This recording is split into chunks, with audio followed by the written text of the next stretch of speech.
संकल्प लिया था कि बजट सत्र हम गैरसैंण में आयोजित करेंगे, लेकिन आपने देखा होगा कि पहले 14 जून से बजट सत्र गैरसैंण में आयोजित करने की घोषणा हुई थी और उसके बाद ये धामी सरकार अपने वादे से मुकर गई और आज ही के दिन देहरादून में बजट सत्र आयोजित किया जा रहा है। उसी के परिप्रेक्ष्य में गैरसैंण राजधानी अभियान ने यह संकल्प लिया कि जहां राज्य सरकार देहरादून में बजट सत्र आयोजित कर रही है, वहीं पर हम गैरसैंण में एक प्रतीकात्मक आंदोलन करके सरकार को चेतावनी देना चाहेंगे और सरकार की बुद्धि और शुद्धि के लिए, सद्बुद्धि के लिए यहाँ पर बुद्धि सिद्धि यज्ञ करेंगे। क्योंकि सरकार कह रही है कि बजट सत्र चूंकि हम चार धाम यात्रा के कारण गैरसैंण में नहीं कर पा रहे हैं और गैरसैंण में न कर पा रहे हैं, इसका ये उदाहरण दिया जा रहा है कि यहाँ चार धाम यात्रा चल रही है तो सरकार की बुद्धि पे हमें तरस आता है कि सरकार को ये मालूम नहीं कि चार धाम यात्रा हमेशा गर्मियों के समय में ही शुरू होती है और इसीलिए सरकार की बुद्धि की शुद्धि के लिए हम यहाँ पे पहले बुद्धि सिद्धि यज्ञ करेंगे और उसके बाद जो राज्य विरोधी दुरात्मा सरकार के अंदर आ चुकी है उसको जगाने के लिए हमारे उत्तराखंड के नंबर 1 व्यंग्यकार आदरणीय कृष्णा बगोड़ जी नारद मुनि के भेष में अवतरित हुए हैं और वो कलयुगी जागरूक के माध्यम से जो ये बुरी आत्मा जनप्रतिनिधियों के अंदर आ चुकी है, जो राज्य विरोधी आत्मा जनप्रतिनिधियों के अंदर आ चुकी है, उसके लिए जागरण का भी आयोजन किया जाएगा।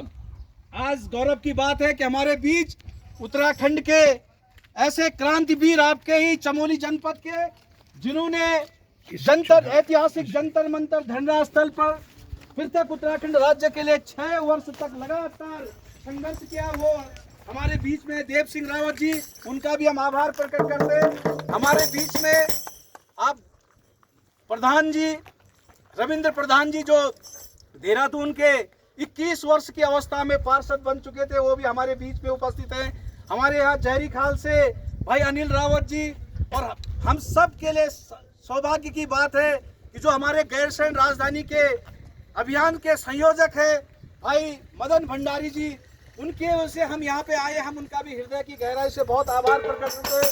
नरेंद्र सलवान जी से लेकर के और तमाम लोग यहाँ पे, नारायण सिंह रावत जी जो संघर्ष समिति के नारायण सिंह बीसी वो यहाँ पे हैं, प्रधान जी, क्षेत्र पंचायत सदस्य जी। और ये इसलिए हम कहना चाहते हैं कि कोई नहीं चाहता मुश्किलों में फंसे, कोई नहीं चाहता किसी से कोई अदावत करे। अब तो हर राह बंद हो चुकी, जो जहां है वहीं से आंदोलन करे, वहीं से आंदोलन करे। आज हमें यह आवश्यकता क्यों पड़ी? क्योंकि स्वतंत्र भारत का उत्तराखंड ऐसा अभागा राज्य है जिसकी अपनी कोई राजधानी नहीं है। 21 साल राज्य बने हो गए, लेकिन आज भी यह उत्तराखंड बिना राजधानी के चल रहा है। हमारे साथ 2 राज्य और बने थे, एक छत्तीसगढ़ बना था और एक झारखंड बना था। उनके राज्य पुनर्गठन बिल में उनकी राजधानियों का जिक्र था, लेकिन स्वतंत्र भारत के इतिहास में उत्तराखंड ही ऐसा अभागा राज्य है जिसकी अपनी कोई राजधानी नहीं है। हम सोचते थे ये गैरसैंण हमारे लिए केवल एक स्थान नहीं है, बल्कि हमारे लिए एक भावनात्मक मुद्दा है। इस राज्य को बनाने में लगभग 42 शहादतें हम लोगों ने दी है, हमारे पूर्वजों ने दी है।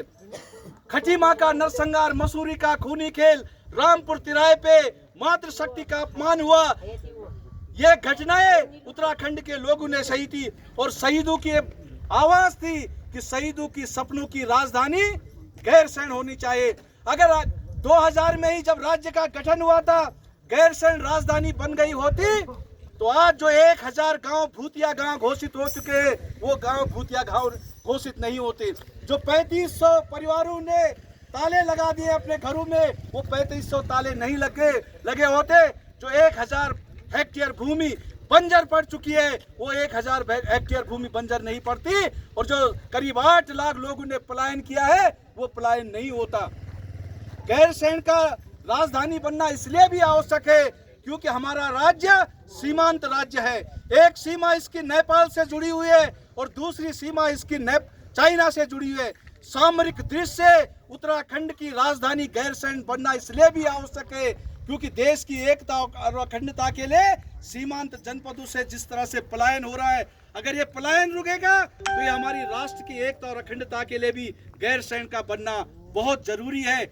और आज इनकी सद्बुद्धि के लिए इसलिए हम यहाँ पे बुद्धि शुद्धि यज्ञ कर रहे हैं, क्योंकि सरकार ने जो भी वायदे किए 21 साल हो गए, अभी तक परिसंपत्तियों का बंटवारा नहीं हुआ। 21 साल हो गए, अब तक अभी हमें हमारी राजधानी नहीं मिली। लगभग 28 साल हो गए, मुजफ्फरनगर कांड के दोषियों को अभी तक सजा नहीं मिली। हम सोचते थे कि हमारा राज्य बनेगा, हमारी राजधानी होगी, हमारा न्यायालय होगा, और जिन लोगों ने भी मुजफ्फरनगर जैसा बीभत्स कांड किया उनको हम फांसी के तख्ते पे कानूनी प्रक्रिया से लगवाएंगे। आज आपने देखा होगा जो राज्य की अवधारणा थी वो कहीं परिलक्षित नहीं हो रही है। इन्होंने सरकार ने घोषणा की थी, यहाँ पे हमारे पुलिस फोर्स के तमाम जवान हैं, उन्होंने कहा था कि ग्रेड पे हम शीघ्र से शीघ्र सरकार बनते ही ग्रेड पे लागू करेंगे, लेकिन वो ग्रेड पे लागू नहीं हुआ।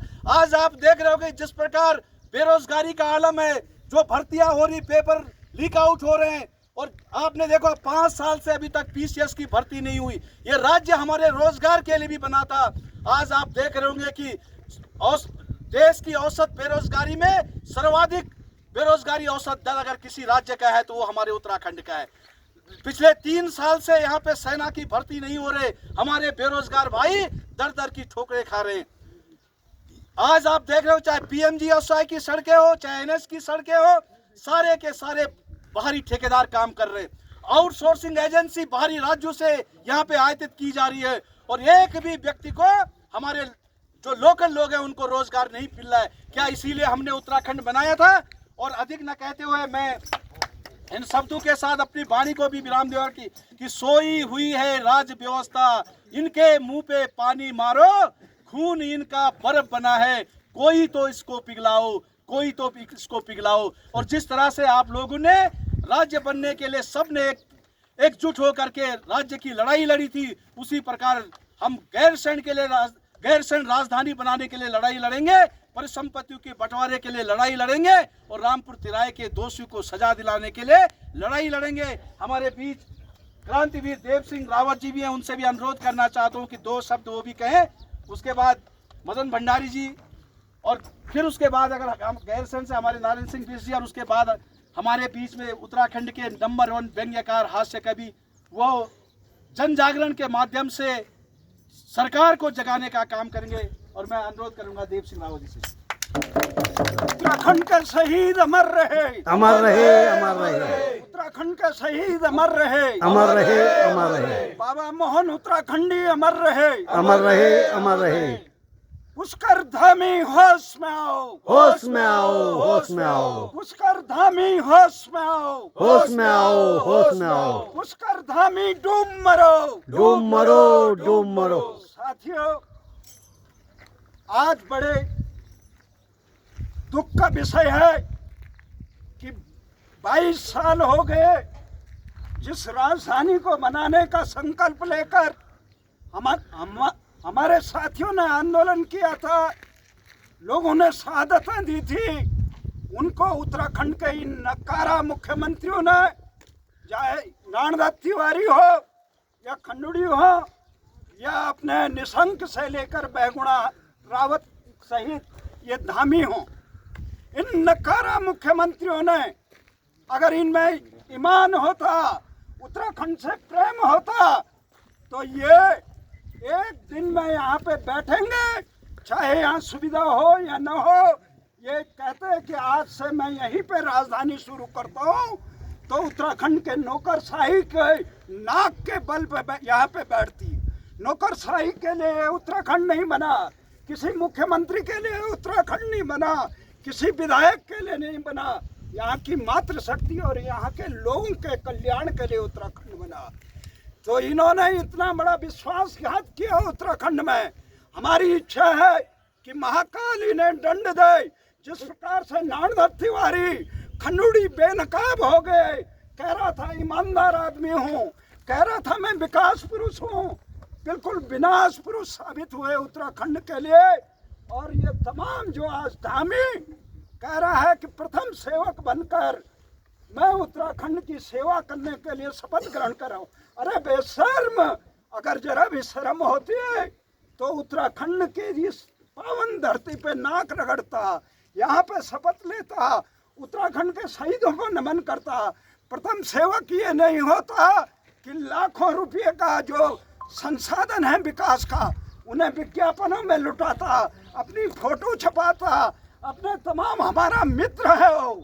परंतु मुख्यमंत्री बनने के बाद उसने जो उत्तराखंड के साथ विश्वासघात किया, गैरसैंण राजधानी के लिए एक शब्द नहीं बोला, भू कानून के लिए एक शब्द नहीं बोला, केवल दिल्ली के आकाओं की चमचागिरी करने में, उनको यहाँ के संसाधन का पैसा लुटवाने में वो लगा हुआ है।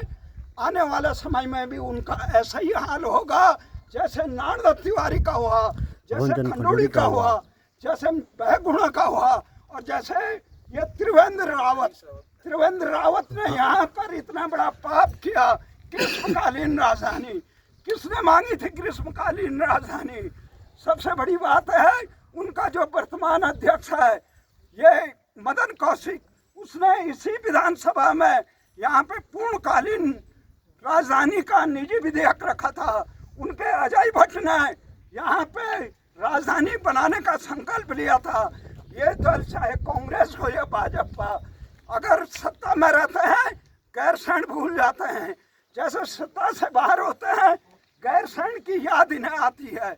हमारा यही कहना है, जो कौम है अपने सम्मान और हितों के लिए संघर्ष नहीं करती है, उनकी ऐसी बदहाली होती है जैसे उत्तराखंड की है।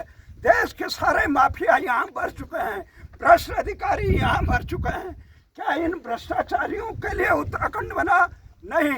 इसी शब्दों के साथ हम ये कहना चाहते हैं कि इनका पाप का घड़ा भरेगा, चाहे त्रिवेंद्र हो या नारद तिवारी या पुष्कर धामी, ये बेनकाब होकर सत्ता से बाहर जाएंगे और इनको एक ना एक दिन इस देश की सबसे सुंदर राजधानी बनानी पड़ेगी। इन्हीं शब्दों के साथ जय उत्तराखंड।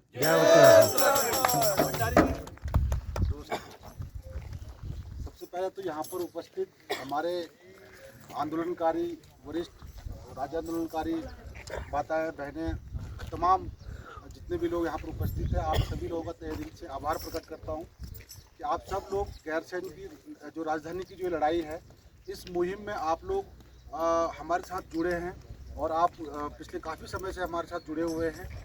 हम चाहते हैं कि उत्तराखंड जो राज्य का आंदोलन हुआ था, जिस प्रकार से हमारे लोगों ने शहादतें दी, गोलियां खाई, अपना घर बार छोड़ के, काम धंधा छोड़ के उत्तराखंड की लड़ाई को लड़ा है, उसी प्रकार से आज हमें फिर से ज़रूरत है, आज हमारे लोगों को फिर से ज़रूरत है उत्तराखंड राज्य आंदोलन के दर्ज